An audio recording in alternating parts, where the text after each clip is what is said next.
প্রতি বছরের মতো এবারও সূর্যোদয়ের সঙ্গে সঙ্গে ৩১ বার তোপধ্বনির মধ্য দিয়ে শুরু হয় মহান স্বাধীনতা দিবসের আনুষ্ঠানিকতা। ভোর ৫টা ৫৭ মিনিটে রাজধানীর মিরপুর সেনানিবাসে সেনাবাহিনীর আর্টিলারি শাখার একটি চৌকস দল এই আয়োজনে অংশ নেন।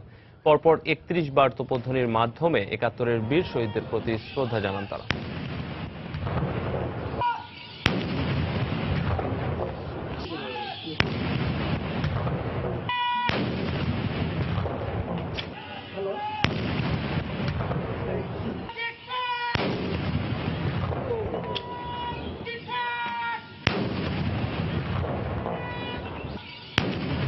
স্বাধীনতা দিবসে সকালে ধানমন্ডিতে বঙ্গবন্ধুর প্রতিকৃতিতে ফুল দিয়ে শ্রদ্ধা নিবেদন করেছেন প্রধানমন্ত্রী শেখ হাসিনা। জাতীয় স্মৃতিসৌধে শ্রদ্ধা নিবেদন শেষে ধানমন্ডিতে শ্রদ্ধা নিবেদনের জন্য আসেন প্রধানমন্ত্রী। শ্রদ্ধা নিবেদন শেষে তিনি কিছু সময় নীরবতা পালন করেন। এরপর তিনি আওয়ামী লীগের কেন্দ্রীয় নেতাদের সঙ্গে নিয়ে ফুল দিয়ে শ্রদ্ধা জানান। প্রধানমন্ত্রীর পর বঙ্গবন্ধুর প্রতিকৃতিতে ফুল দিয়ে শ্রদ্ধা নিবেদন করেন স্পিকার শিরীন শারমিন চৌধুরী। এই সময় মন্ত্রী পরিষদের সদস্য এবং দলের অন্যান্য নেতারা উপস্থিত ছিলেন। পরে ঢাকা মহানগর আওয়ামী লীগ সহ অন্যান্য সহযোগী সংগঠনের সদস্যরা ফুল দিয়ে শ্রদ্ধা জানান।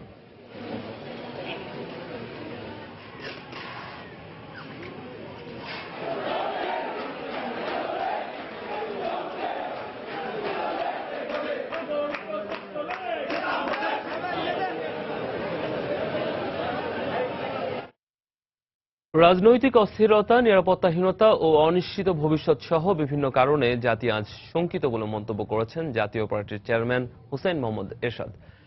এসব সংকট কাটিয়ে আগামীতে নতুন বাংলাদেশ গড়ে তোলার প্রত্যয় ব্যক্ত করেছেন তিনি। স্বাধীনতা দিবস উপলক্ষে ভোরে সাভারের জাতীয় স্মৃতিসৌধে ফুল দিয়ে শ্রদ্ধা জানানোর পর সাংবাদিকদের সঙ্গে কথা বলেন এরশাদ। অনিশ্চিত ভবিষ্যৎ, নিরাপত্তাহীনতা, রাজনৈতিক অস্থিরতা এবং নানাবিধ কারণে জাতীয় শঙ্কিত। এই শঙ্কামুক্ত জাতির জন্য আমরা প্রার্থনা করব আল্লাহর কাছে, আল্লাহ যেন আমাদের জাতির ভবিষ্যৎ সুন্দর করে। আজকের দিনে আমরা শপথ নিলাম নতুন বাংলাদেশ গড়ব। স্বাধীনতা দিবসের আরো খবর থাকছে সংবাদের পরের অংশে।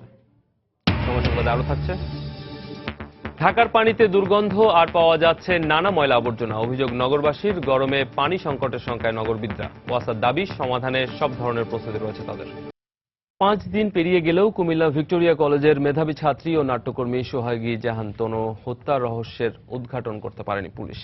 এ অবস্থায় হত্যাকাণ্ডের বিচার নিয়ে শঙ্কিত স্বজন ও এলাকাবাসী। তবে জড়িতদের শনাক্ত করে দ্রুত আইনের আওতায় আনার চেষ্টা চলছে বলে জানিয়েছেন জেলা প্রশাসন। বাহার রায়হানের পাঠানো তথ্য ও ছবি নিয়ে ডেস্ক রিপোর্ট। ক্যান্টনমেন্টের ভিতরে যে আমার সোনার মানিক লয়ে গেল, আমি এটার বিচার চাই। কোনো সান্ত্বনায় থামাতে পারছে না সন্তান হারানো মায়ের আর্তনাদ। সন্তান শোকে অজ্ঞান হয়েছেন বাবাও। কলেজের স্বাধীনতা দিবসের অনুষ্ঠানে একক নৃত্য প্রতিযোগিতায় অংশ নেওয়ার কথা জানিয়েছিল মেয়ে সোহাগী জাহান তনু, কিন্তু মেয়ের সেই ইচ্ছে পূরণ না হওয়ায় যন্ত্রণা দিচ্ছে তাদের। তাই আদরের সন্তানকে হত্যায় জড়িতদের দৃষ্টান্তমূলক শাস্তির দাবি স্বজনদের। প্রধানমন্ত্রী এবং রাষ্ট্রপতির কাছে দাবি যে এটা ন্যায় বিচার, শক্ত বিচার হওয়া উচিত। আমাদের গ্রামের একটা রত্ন চলে গেল, তনু হত্যার বিচারের জন্য দ্রুত হওয়ার পরে যে ফাঁসি কার্যকর করা হয়। এদিকে গত কয়েকদিনের মতো শুক্রবারও বিক্ষোভ সমাবেশ ও আলোর মিছিল করেছে জেলার বিভিন্ন শিক্ষা প্রতিষ্ঠানের শিক্ষার্থীরা। এ সময় বক্তারা এখনো হত্যার রহস্য উদ্ঘাটন না হওয়ায় হতাশা ব্যক্ত করেছেন। কুমিল্লা যত গোয়েন্দা সংস্থা আছে, যত ইন্টেলিজেন্স বাহিনী আছে, সকলকে সমন্বয় করে এটা সুষ্ঠু বিচার করতে হবে। যতক্ষণ পর্যন্ত এই দৃষ্টান্তমূলক এই সমস্ত ভিন্ন অপরাধের আসামি যারা তাদেরকে গ্রেপ্তার করানো হবে, আমরা আন্দোলন চালিয়ে যাব। জড়িতদের দ্রুত আইনের আওতায় আনতে পুলিশ প্রশাসনকে সব ধরনের সহযোগিতা করা হচ্ছে বলে জানালেন জেলা প্রশাসক। কুমিল্লা জেলা পুলিশের প্রধান, এসপি সাহেব সহ বিজিবির প্রধান, র্যাব প্রধান, আনসার ভিডিপি, ডিজিএফআই এর প্রধান, এনএসআই এর প্রধান সহ সকলে আমরা মিলে সম্মিলিতভাবে এই পরিস্থিতি মোকাবেলা এবং প্রকৃত অপরাধীকে খুঁজে বের করার কাজ চালিয়ে যাচ্ছি। গত 20 মার্চ কুমিল্লার ময়নামতি সেনানিবাসের অভ্যন্তরে অলিপুর এলাকায় একটি কালভার্টের নিচ থেকে ভিক্টোরিয়া কলেজের ছাত্রী সোহাগী জাহান তনুর মৃতদেহ উদ্ধার করা হয়। এ ঘটনায় অজ্ঞাতনামাদের আসামি করে কোতোয়ালি মডেল থানায় একটি মামলা করেন নিহতের বাবা। সময় সংবাদ, কুমিল্লা। এদিকে কুমিল্লা ভিক্টোরিয়া কলেজের শিক্ষার্থী ও নাট্যকর্মী সোহাগী জাহান তনুর হত্যাকাণ্ডের রহস্য অচিরেই উদ্ঘাটিত হবে বলে আশা প্রকাশ করেছেন স্বরাষ্ট্রমন্ত্রী আসাদুজ্জামান খান কামাল। সকালে রাজধানীর রাজারবাগ পুলিশ লাইনে এক অনুষ্ঠানে তিনি এই আশাবাদ প্রকাশ করেন। স্বাধীনতা দিবস উপলক্ষে স্বরাষ্ট্রমন্ত্রী 1971 সালের 25 মার্চ কাল রাত্রিতে ও মুক্তিযুদ্ধে শহীদ পুলিশ সদস্যদের স্মৃতিস্তম্ভে শ্রদ্ধা নিবেদন করেন। পরে পুলিশের মহাপরিদর্শক AKM শহীদুল হকও শ্রদ্ধা নিবেদন করেন। এ সময় পুলিশের ঊর্ধ্বতন কর্মকর্তারা উপস্থিত ছিলেন। পরে সাংবাদিকদের প্রশ্নের জবাবে স্বরাষ্ট্রমন্ত্রী বলেন, তনু হত্যাকাণ্ডের রহস্য উদ্ঘাটনে কাজ করছে গোয়েন্দা পুলিশ।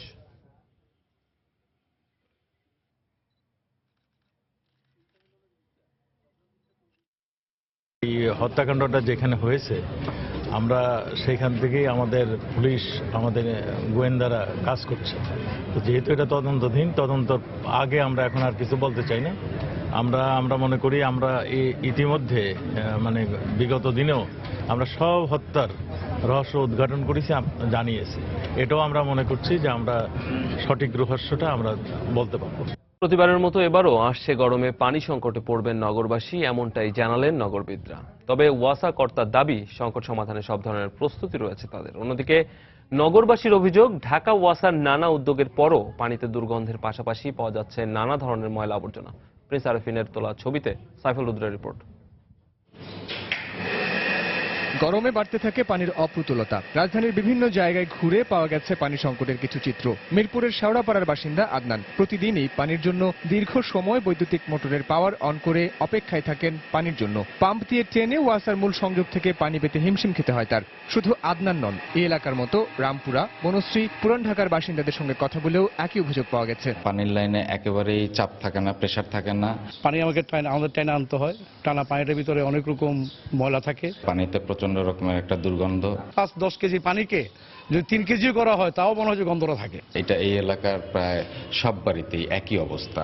অনেকবার ওয়াসাকে এটা দৃষ্টি আকর্ষণ করা হয়েছে, তারা এই ব্যাপারে কোনো পদক্ষেপ নেয় নাই, নিচ্ছি বলে নেয় নাই। নগরবিদদের মতে ওয়াসার চলমান প্রকল্পে ধীরগতি এবং পানির উৎস ক্রমশ দূষিত হয়ে যাওয়ায় ভোগান্তি কমেনি গ্রাহকদের। যে অর্থ ব্যয় করে আমার পদ্মা থেকে পানি আনা হচ্ছে, সেই অর্থের বিনিময়ে আমরা এই 5টি নদীকে সুস্থ সুন্দর করতে পারি। যারা এই পরিকল্পনাগুলি দিচ্ছেন কিন্তু প্রতিপালন করতে ব্যর্থ হচ্ছেন, তাদেরকে প্রশাসনিক অথবা আইনগত ব্যবস্থায় আনা হোক, এবং যতক্ষণ সেটা না হবে এটা কমার কোনো সুযোগ নেই।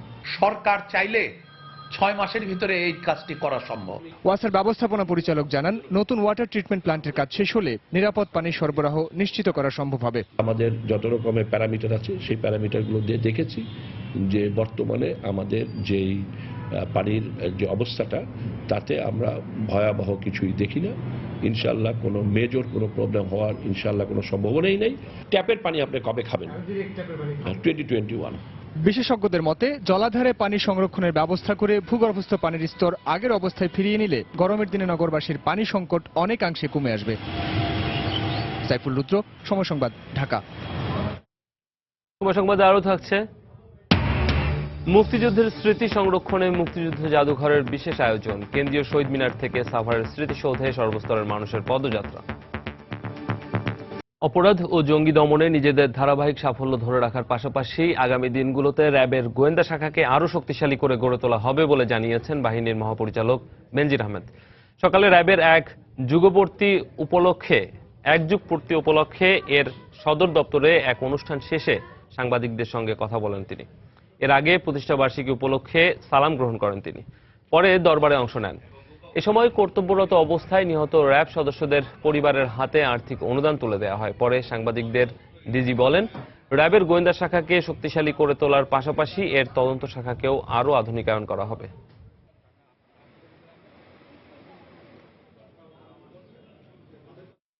কাউন্টার টেরোরিজম বা অ্যান্টি টেরোরিজম অপারেশনের মূল টুল হচ্ছে গোয়েন্দা সক্ষমতা।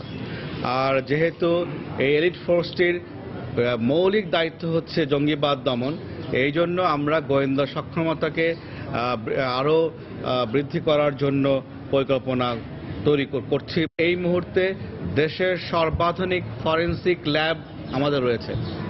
এই মুহূর্তে সবচেয়ে বিগেস্ট ক্রিমিনাল ডেটাবেস যেটা, সেটা র্যাবের কাছে রয়েছে। আপনারা জানেন যে এই বছরের শুরুতে আমরা জেল ডেটাবেস তৈরি করেছি। এগুলো সবই কিন্তু আমাদের তদন্ত সক্ষমতা বৃদ্ধিতে সহায়তা করবে। মহান স্বাধীনতা দিবস উপলক্ষে কেন্দ্রীয় শহীদ মিনার থেকে জাতীয় স্মৃতিসৌধ পর্যন্ত পদযাত্রা কর্মসূচির আয়োজন করেছে অভিযাত্রী নামের একটি সংগঠন। সকালে কেন্দ্রীয় শহীদ মিনার থেকে শুরু হয়ে ঢাকা বিশ্ববিদ্যালয়ের জগন্নাথ হলের বধ্যভূমিতে শ্রদ্ধা নিবেদন করে পদযাত্রা দলটি। এরপর ধানমন্ডি ৩২ নম্বরের রাসেল স্কয়ার হয়ে আসাদ গেইট তোরণ, পরে শ্যামলী SOS শিশুপল্লী হয়ে মিরপুর বুদ্ধিজীবী কবরস্থানে শ্রদ্ধা নিবেদন করে দলটি। বিকেল 5টায় সাভার জাতীয় স্মৃতিসৌধে পৌঁছানোর আগ পর্যন্ত বেশ কয়েকটি স্থানে যাত্রাবিরতি করে রাজধানীর আগারগাঁওয়ে নির্মিতব্য মুক্তিযুদ্ধ জাদুঘর নির্মাণে তহবিল সংগ্রহ করার কথা রয়েছে দলটির। পায়ে হেঁটে দীর্ঘ 36 মাইল পাড়ি দিয়ে বিকেল 5টায় সাভার জাতীয় স্মৃতিসৌধে পৌঁছে শহীদদের প্রতি শ্রদ্ধা জানাবে অভিযাত্রী।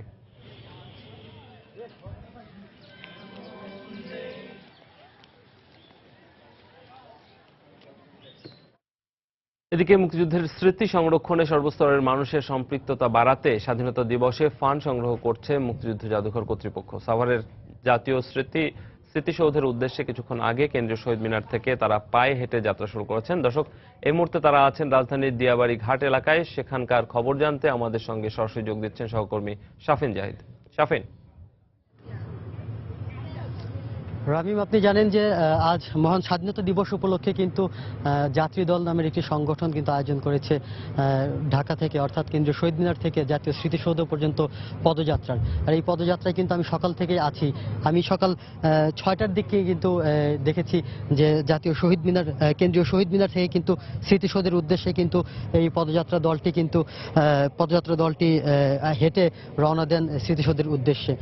তারা কিন্তু, আপনি দেখতে পাচ্ছেন এই মুহূর্তে আমি আছি দিয়াবাড়ি ঘাটে, অর্থাৎ তুরাগ নদের উপরে, যেখানে কিনা 71-এর শরণার্থীরা যেভাবে নৌকায় চেপে পাড়ি দিয়েছিলেন নিরুদ্দেশ গৃহহীন পথ। আর এই কোনো গেরিলা যোদ্ধা হয়তো এভাবেই রাতের অন্ধকারে এমন কোনো এক নদী হয়তো পাড়ি দিয়েছিলেন শত্রু সেনা নিধন করতে। তো তারা কিন্তু সকাল থেকেই কিন্তু তারা কেন্দ্রীয় শহীদ মিনার থেকে স্মৃতিসৌধের উদ্দেশ্যে কিন্তু 36 কিলোমিটার পথ হাঁটার উদ্দেশ্যে কিন্তু রওনা দিয়েছেন। এরই মধ্যে কিন্তু তারা 7টি স্পট তারা রেখেছিলেন, যে 7টি স্পটে তারা দাঁড়িয়েছিলেন। কিছুক্ষণ দাঁড়িয়ে কিন্তু সেখানে তাদের সাথে যোগ দিয়েছেন অনেক পদযাত্রী। তো একটা বিষয় আমি জানিয়ে রাখি যে তারা কিন্তু গত 3 বছর যাবৎ এই পদযাত্রী কিন্তু করেন, এবং এবার কিন্তু তাদের সাথে যুক্ত হয়েছেন মুক্তিযুদ্ধ জাদুঘর। যদিও মুক্তিযুদ্ধ জাদুঘর তাদের নতুন ভবন নির্মাণের জন্য যে ফান্ড সংগ্রহ করছেন, সেই উদ্দেশ্যে কিন্তু তাদের সাথে একত্রতা প্রকাশ করেছেন। তো আপনি দেখতেই পাচ্ছেন এখন কিন্তু যে নদীটি পার হয়েছে তুরাগ নদ, সেই নদীটি পার হয়ে কিন্তু তারা যাবেন শাহরুল্লাহ গ্রামের একটি ভিতর দিয়ে শেষ পর্যন্ত কিন্তু তারা পৌঁছাবেন জাতীয় স্মৃতিসৌধে। আরেকটা বিষয় আমি রামিম আপনাকে জানিয়ে রাখি, সেটা হচ্ছে যে শোক থেকে শক্তি, এমন এক স্লোগানে কিন্তু তারা আজকে দলবদ্ধ হয়ে একসাথে হেঁটে যাচ্ছেন। তো মোটামুটি আমার কাছে আপনি যা দেখছিলেন এরকমই ছিল শেষ অবস্থা। তো আমি পরবর্তীতে আপনার মাধ্যমে দর্শকদেরকে জানিয়ে দেওয়ার চেষ্টা করব। রামিম, রাজধানীর দিয়াবাড়ি থেকে জানাচ্ছিলেন রিপোর্টার শাফিন জাহিদ। আয়তনে ছোট হলেও ইউরোপের অন্যতম প্রভাবশালী দেশ বেলজিয়াম ভয়াবহ বোমা হামলায় ব্রাসেলস নগরী যেন থমকে দাঁড়িয়েছে। সেই সঙ্গে থমকে গেছে ব্যবসা বাণিজ্য সহ সবকিছু। দ্বিতীয় দফায় ভয়ঙ্কর বোমা হামলা স্থল মেলবেক স্টেশনের 1 কিলোমিটারের মধ্যেই রয়েছে বাংলাদেশি মালিকানাধীন প্রায় শতাধিক ব্যবসা প্রতিষ্ঠান। ঘটনার পর থেকে এসব প্রতিষ্ঠানে ক্রেতা শূন্যতা দেখা দিয়েছে। ব্রাসেলস থেকে ফিরে বিস্তারিত জানাচ্ছেন লন্ডন প্রতিনিধি শোয়েব কবির। গত বছরের নভেম্বরে প্যারিস হামলার পর থেকে বেলজিয়ামের রেস্টুরেন্ট সহ বিভিন্ন ব্যবসা প্রতিষ্ঠানে মন্দা শুরু হয়। সে মন্দা কাটিয়ে উঠতে না উঠতে ব্রাসেলসের ভয়াবহ বোমা হামলা যেন একেবারে নিঃশেষ করে দিয়েছে ব্যবসায়ীদের। যখনই গত সপ্তাহ থেকে একটু অবস্থা আমাদের ব্যবসার উপর দিয়ে যাচ্ছিল, এই বোমা হামলার পর থেকে আমাদের রেস্টুরেন্ট একদম খালি, আমাদের ব্যবসা অবস্থা খুবই খারাপ। মেলবেক স্টেশনের আশেপাশের বাংলাদেশি ব্যবসা প্রতিষ্ঠানগুলোর মালিকরা এই ঘটনার পর বেশ চিন্তিত ও হতাশ হয়ে পড়েছেন। মনে হয় এই আশেপাশে 17 উপরে হবে ব্যবসায়ী থাকি, আমরা ব্যবসা করি। আমাদের ব্যবসার উপরে অনেক আঘাত আসছে। শহর জুড়ে সর্বোচ্চ সতর্কতা জারির কারণে এবং সন্ত্রাসী হামলার ভয়ে সহজে কেউই কেনাকাটার জন্য বের হতে সাহস পাচ্ছেন না। এতে ছোটখাটো ব্যবসায়ীরা পড়েছেন চরম বিপাকে। ব্যবসা বাণিজ্যের অবস্থা একেবারেই খারাপ, কারণ টুরিস্ট আসছে না অনেক দিন ধরে।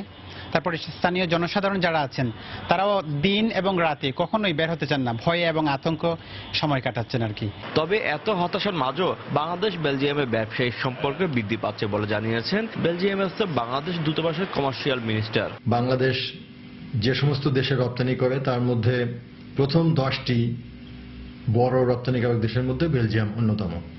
প্রতি বছরই বাংলাদেশের রপ্তানি বেলজিয়ামে বৃদ্ধি পাচ্ছে এবং গত বছর বাংলাদেশ প্রায় $1 বিলিয়ন মূল্যের দ্রব্যাদি বেলজিয়ামে রপ্তানি করেছে, যার মধ্যে গার্মেন্টসই প্রধান। বেলজিয়ামে বৈধ ও অবৈধ মিলিয়ে 7 থেকে 8 হাজার বাংলাদেশি বসবাস করছেন।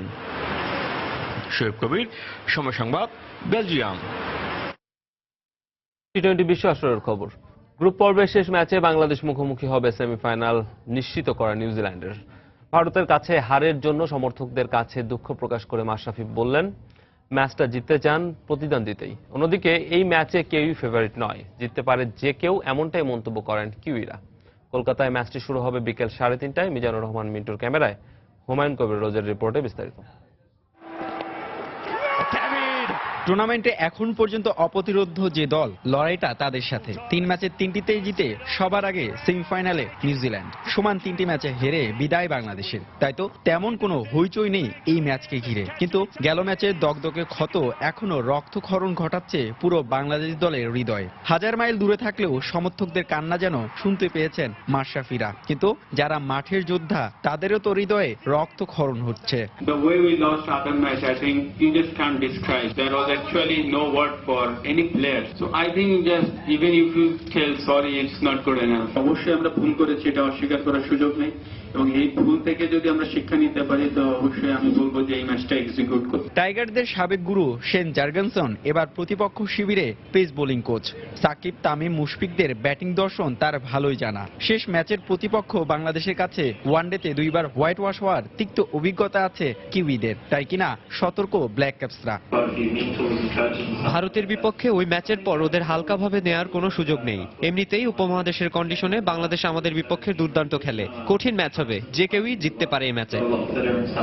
ঘরের মাঠে নিউজিল্যান্ডের বিপক্ষে টানা 7 ম্যাচ জেতার অভিজ্ঞতা আছে টাইগারদের। সেই স্মৃতি এখন পেরোনা। কিন্তু টি-20 ফরম্যাটে জয় নেই বাংলাদেশের। এবার সেই বৃত্ত ভাঙতে একাদশে পরিবর্তন নিয়ে মাঠে নামবে টাইগাররা। নিউজিল্যান্ড তারা টিম হিসাবে এই টুর্নামেন্টে খুব ভালো অবস্থায় আছে মানসিকতার দিকে দেখালে। আর আমি যেটা মনে করি যে এই মুহূর্তে আমাদের হারানোর কিছু নেই, শুধু আমরা যদি এতটুকু চিন্তা করে নামতে পারি তো আমাদের মনে হয় আমরাও ভালো খেলতে পারবো। টি-20 ক্যারিয়ারে 49তম এই ম্যাচটি শেষ কিনা এমন প্রশ্নের উত্তর ভবিষ্যতের জন্য তুলে রাখলেন মাশরাফি। এর আগে 26 বছর পর প্রথম দর্শন হয়েছিল। এবার দ্বিতীয় দফা 10 দিনের ব্যবধানে বাংলাদেশ দর্শন নিতে যাচ্ছে ইডেন গার্ডেন্সে। এই 10 দিনে বদলে গেছে মাশরাফিরা। র্যাঙ্কিংয়ে শীর্ষ থাকা ভারতকে কাঁপিয়ে দিয়ে নিউজিল্যান্ডকে সতর্কবাণী দিল সাবধান। কলকাতার ইডেন গার্ডেন্স থেকে হুমায়ুন কবির রোজ, সময় সংবাদ, ভারত। কলকাতার ইডেন গার্ডেন্সে আর কয়েক ঘন্টা পরই ওয়ার্ল্ড টি-20 সুপার 10-এর ম্যাচ খেলতে নিউজিল্যান্ডের বিপক্ষে নামবে বাংলাদেশ। সুপার 10-এর কোনো ম্যাচ না জিতলেও শেষ ম্যাচে জয় পেতে চায় মাশরাফির দল। কলকাতায় আছেন আমাদের সহকর্মী হুমায়ুন কবির রোজ, সরাসরি চলে আছি তার কাছে। রোজ, শেষ ম্যাচের আগে আসলে বাংলাদেশ দলের কেমন প্রস্তুতি, আর একাদশে কোনো পরিবর্তন আসতে পারে কিনা? তামিম, আপনাকে ধন্যবাদ। আপনি যেমনটা বলছিলেন, আসলে প্রস্তুতি খবর যদি আপনাকে আমি প্রথমে বলি, সেক্ষেত্রে বাংলাদেশ দল কিন্তু বেঙ্গালুরু থেকে ভারতের বিপক্ষে ম্যাচ খেলে কলকাতায় পরশুদিন এসেছিল সন্ধ্যার পরে। গতকালকে আসলে বাংলাদেশ সেভাবে প্রস্তুতি বা অনুশীলন যেটা বলে সেটা একেবারেই করেনি।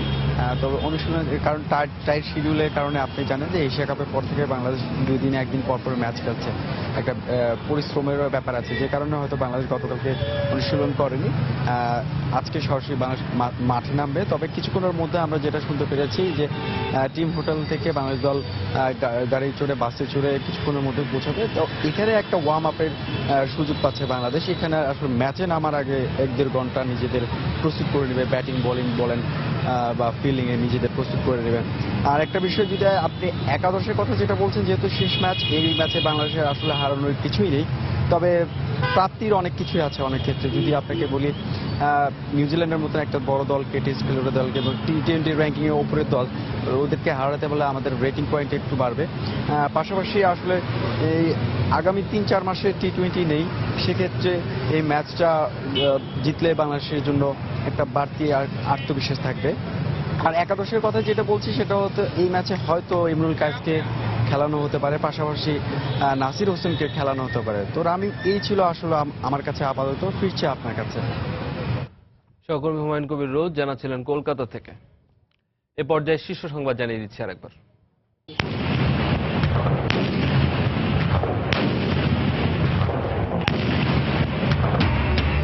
31 বার তোপধ্বনির মধ্য দিয়ে মহান স্বাধীনতা দিবসে বীর শহীদদের স্মরণ, জাতীয় স্মৃতিসৌধে রাষ্ট্রপতি ও প্রধানমন্ত্রীর শ্রদ্ধা। বাংলাদেশের অগ্রযাত্রা ধরে রাখতে তরুণ প্রজন্মকে এগিয়ে আসার আহ্বান প্রধানমন্ত্রীর। রাজধানীতে বর্ণিল কুচকাওয়াজ ও ডিসপ্লের আয়োজন।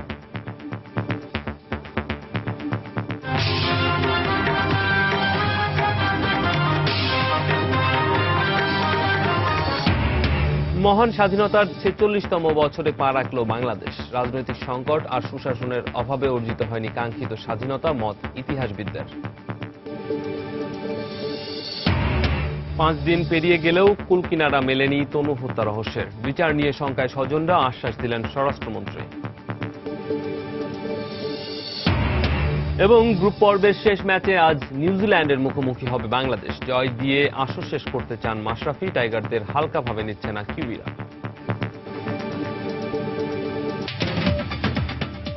এই ছিল এখনকার মতো। যে কোনো খবর পেতে ভিজিট করুন সময়নিউজ.tv। যে কোনো বাংলা লিঙ্ক, রবি ও সিটিসেল নম্বর থেকে সময় সংবাদের খবর অনুষ্ঠান সম্পর্কে জানতে এবং যে কোনো তথ্য সময় সংবাদকে জানাতে ডায়াল করুন 162 নম্বর। এছাড়া এই মাত্র পাওয়া খবর মোবাইলে পেতে সার্চ করুন *SN লিখে পাঠিয়ে দিন 162 নম্বরে। আর সঙ্গে থাকুন সময়।